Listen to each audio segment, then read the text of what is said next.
Affirmative action, yes or no? This time on In the Loop. Or if you had your way, the Supreme Court would overturn the affirmative action. Yes, sir. I think it's a viable thing to a certain extent that we have done a lot in this country as a minority race, and there's a lot that they owe us. We still haven't got our 40 acres and a mule, so I think that they shouldn't abolish it. They should keep it going to help the people that really need it. I don't think there's any racial equality. I think they should broaden it up and get more blacks and Latinos back in college. We need all that. You don't think there's enough? No, I don't think there's enough. I mean, we get the short end of the stick all the time. The world is very diverse. It's 2012, and as far as in the workplace, I don't feel like affirmative action really needs to take place.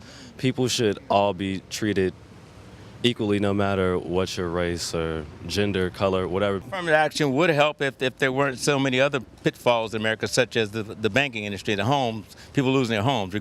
Well, first of all, there's been affirmative action for white people in this country for almost 300 years. What do you mean by that? I mean, if you take the Constitution, counting blacks as, less than human beings for apportionment purposes to Jim Crow, in fact, there's only been a short period of American history where there's been any semblance of equality for most Americans. And so my perspective on affirmative action is that it is a stopgap measure and a very mild measure that has helped to sort of recoup some of the losses that African Americans and others have faced in this country because of overt de jure discrimination and slavery.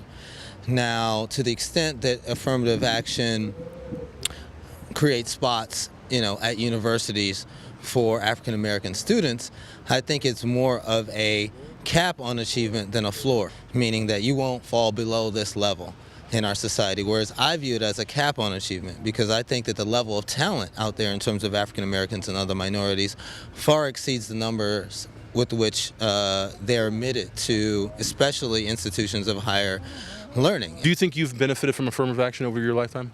Yes, probably a little bit, yes. In what? I've had a few jobs that probably affirmative action that helped me get. Have you benefited from affirmative action in your life? Do you think it's in some ways? Absolutely. Tell me about that. All the way. First of all, I was given scholarships to D.C. private schools, which, while not strictly affirmative action, was an enrichment program geared towards African Americans in D.C. to be able to, attend private schools. And then, obviously, I benefited in college and in law school. Not that I think that, my grades were that much better or worse than other people who were let in, such as, Al Gore's daughter, who was my classmate. But, spaces were created, for us. So, yeah, absolutely. Is it all a level playing field right now?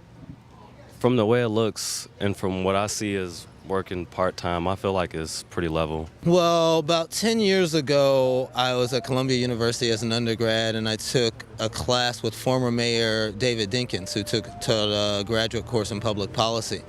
One day he was late to class by about 40 minutes because he couldn't catch a cab from Wall Street. So when Mayor Dinkins can catch a cab, I'll be willing to let go of affirmative action. Well, there's some fields that they're fair, and there's some places that aren't fair. Like what? Well, you can just go around and look at some of the businesses and look at the color inside the business. Negative. It's negative. It's not equal at all. Why don't you think so? Because the white man's on top, bottom line. Bottom line, there's that, bro.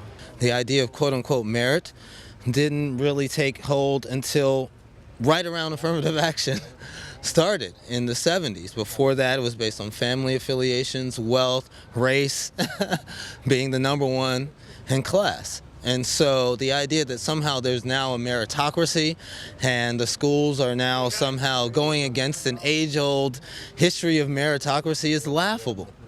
So affirmative action, you have to put it in a historical context. You start a race, shackle one contestant and shoot him in the other leg, and then, after a few laps have gone by, you unshackle him and tell him the race is fair.